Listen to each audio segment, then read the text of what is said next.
بسم اللہ الرحمن الرحیم۔ السلام علیکم۔ جب اللہ مدد کرنے پہ آتا ہے تو کچھ خاص اشارے اور نشانیاں ظاہر کرتا ہے۔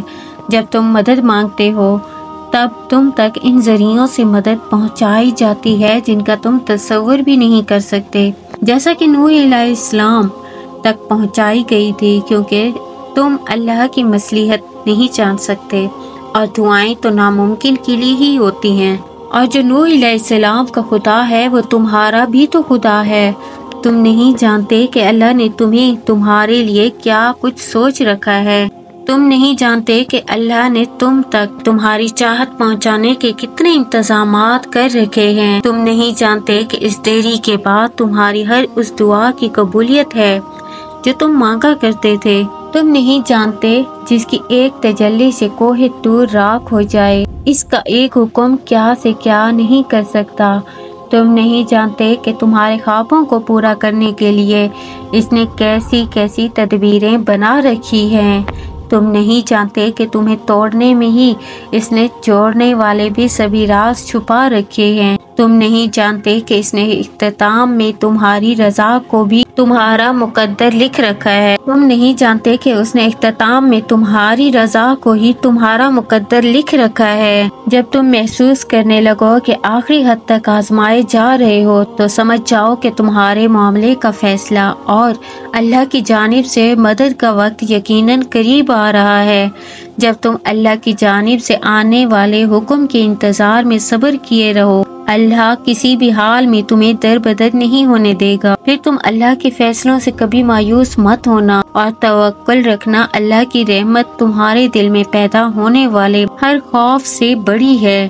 اس کا ایک گن تمہارے ناممکن معاملات کو ممکن بنانے کے لیے کافی ہے۔ وہ ان کہانیوں کو بھی مکمل کر سکتا ہے جو تمہارے بس میں نہیں۔ تمہیں بس یقین رکھنا ہے کہ جو تمہارا ہے اس تک تمہیں پہنچنا نہیں پڑے گا، بلکہ وہ خود راستہ ڈھونڈ کر تم تک پہنچا دیا جائے گا۔ یہ دکھ تو بس تمہیں اللہ سے آشنا کرانے کے لیے آتے ہیں، اور اداسی تمہارا امتحان ہوتی ہے کہ کب تک انتظار کرتے ہو۔ پھر تمہیں وہ سب واپس دے دیا جاتا ہے جس کے بارے میں تم اللہ سے بات کرتے تھے، جس کے لیے تم راتوں کو اٹھ کر التجا کرتے تھے۔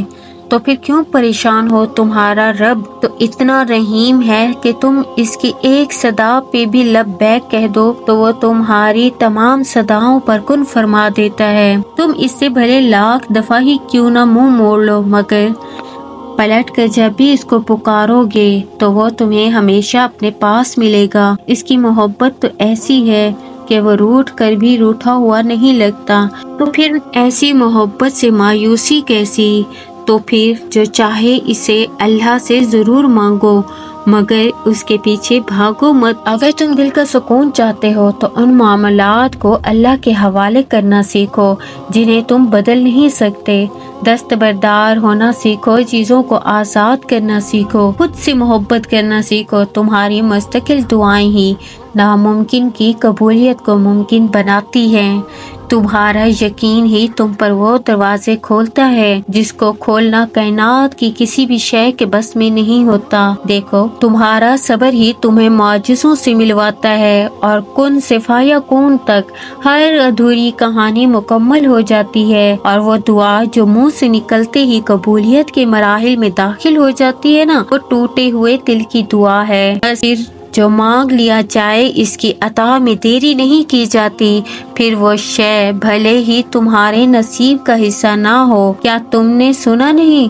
تمہارا رب سب کچھ کر سکتا ہے۔ تم جتنی دفعہ دعا مانگتے ہو اللہ تعالیٰ اتنی دفعہ تمہیں تمہاری دعاؤں کے جواب دیتا ہے۔ تم یہاں ایک قطرے کے لیے رو رہے ہو، جبکہ تمہارا رب تو تمہیں 7 سمندر ادا کرنے پر بھی قدرت رکھتا ہے۔ تمہارا کام بس دعا کرنا ہے، عطا کی تدبیریں وہ خود بناتا ہے۔ جس نے صرف 6 دنوں میں آسمان اور زمین اور اس میں موجود ہر چیز کو بنا ڈالا، تمہیں کیا لگتا ہے اس رب کے لیے تمہارا مقدر بدلنا مشکل کام ہے؟ اس کے لیے کچھ بھی ناممکن نہیں، اس کے لیے کچھ بھی مشکل نہیں ہے۔ اس غم کے بعد اس نے تمہارے لیے خوشی کو چن رکھا ہے۔ اس مشکل وقت کے بعد تمہارے لیے اللہ تعالیٰ نے آسانیاں ہی آسانیاں پیدا فرمائی ہیں۔ ویورز، اگر میری آج کی ویڈیو سے آپ کو تھوڑی سی بھی ہیلپ حاصل ہوئی ہو تو مجھے کمنٹ کر کے لازمی بتائیے گا۔ جزاک اللہ۔